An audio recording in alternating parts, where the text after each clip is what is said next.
اعوذ باللہ من الشیطان الرجیم بسم اللہ الرحمن الرحیم۔ سورہ اعراف آیات نمبر 152 تا 157 میں بنی اسرائیل کی تاریخ کے مختلف ادوار کا تذکرہ۔ جن لوگوں نے سامری کے بچھڑے کے مجسمے کو اپنا معبود بنایا تھا ان پر اللہ کی ناراضگی کا اظہار۔ موسیٰ علیہ السلام کا 70 آدمیوں کے ساتھ کوہ طور پر جانا اور ان کا ہلاک ہو جانا۔ اعوذ باللہ من الشیطان الرجیم۔ ان الذین اتخذوا العجل سینالهم غضب من ربهم وذلة فی الحیاة الدنیا۔ بے شک جن لوگوں نے بچڑے کو معبود بنا لیا ہے ان قریب انہیں ان کے رب کی طرف سے غضب بھی پہنچے گا اور دنیا کی زندگی میں ذلت بھی ملے گی۔ وَكَذَلِكَ نَجْزِي الْمُفْتَرِينَ۔ اور اللہ پر افطرا کرنے والوں کو ہم ایسے ہی سزا دیا کرتے ہیں۔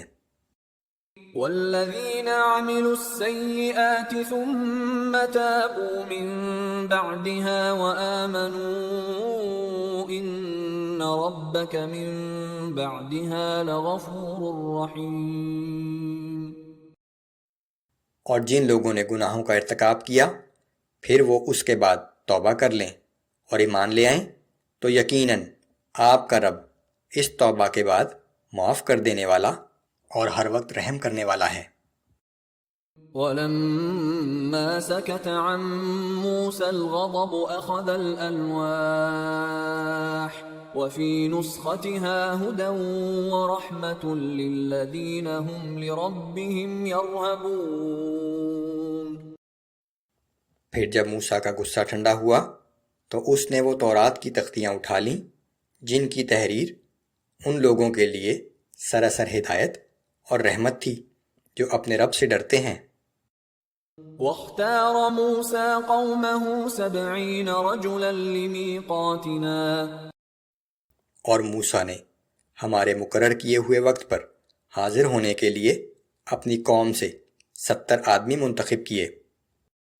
فَلَمَّا أَخَذَتْهُمُ الرَّجْفَةُ قَالَ رَبِّ لَوْ شِئْتَ أَهْلَكْتَهُم مِّن قَبْلُ وَإِيَّايَ۔ پھر جب زلزلے نے ان سب کو آ پکڑا تو موسیٰ نے عرض کیا کہ اے میرے رب اگر تو چاہتا تو مجھے اور ان سب کو یہاں آنے سے پہلے ہی ہلاک کر ڈالتا۔ أَتُهْلِكُنَا بِمَا فَعَلَ السُّفَهَاءُ مِنَّا۔ کیا تو ہمیں محض ہمارے بعض بے وقوفوں کی حرکت کے باعث ہلاک کر دے گا؟ إِنْ هِيَ إِلَّا فِتْنَتُكَ۔ یہ واقعہ تیری طرف سے محض ایک امتحان ہے۔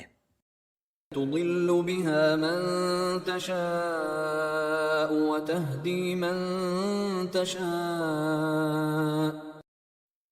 ایسے امتحان سے تو جسے چاہے گمراہی میں ڈال دے اور جسے چاہے ہدایت پر قائم رکھے۔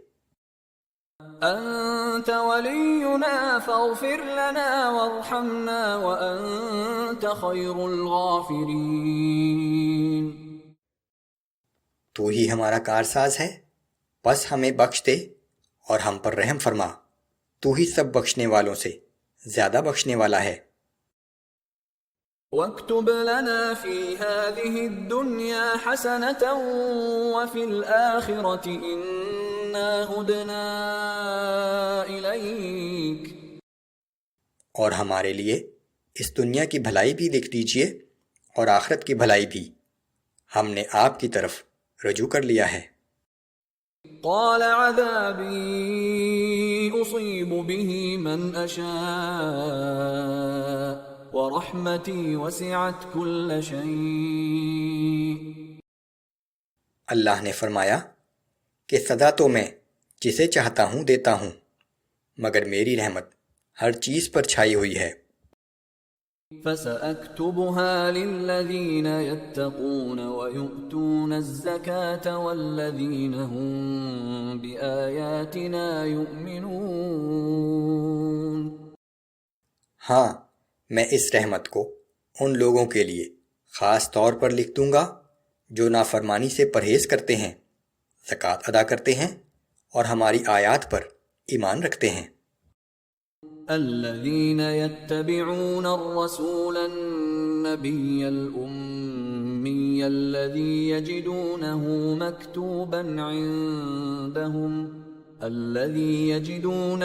مكتوبا عندهم في التوراة والإنجيل يأمرهم بالمعروف وينهاهم عن المنكر ويحل لهم الطيبات ويحرم عليهم الخبائث ويضع عنهم إصرهم والأغلال التي كانت عليهم۔ یہ رحمت آج ان لوگوں کا حصہ ہے جو اس پیغمبر نبی امی صلی اللہ علیہ وآلہ وسلم کی پیروی کرتے ہیں، جن کی صفات انہیں اپنے پاس موجود کتابوں تورات اور انجیل میں لکھی ہوئی ملی ہیں، اور جو انہیں نیکی کا حکم دیتا ہے، بدی سے روکتا ہے، ان کے لیے پاک چیزیں حلال اور ناپاک چیزیں حرام قرار دیتا ہے، اور ان کے وہ بوجھ اتارتا ہے اور بندشیں کھولتا ہے جن میں وہ جکڑے ہوئے تھے۔ فالذين آمنوا به وعزروه ونصروه واتبعوا النور الذي أنزل معه أولئك هم المفلحون۔ سو جو لوگ اس رسول پر ایمان لائے اور اس کی حمایت اور مدد کی اور اس نور یعنی قرآن کی پیروی کرتے رہے جو اس کے ساتھ نازل کیا گیا ہے، تو یہی لوگ حقیقی فلاح پانے والے ہیں۔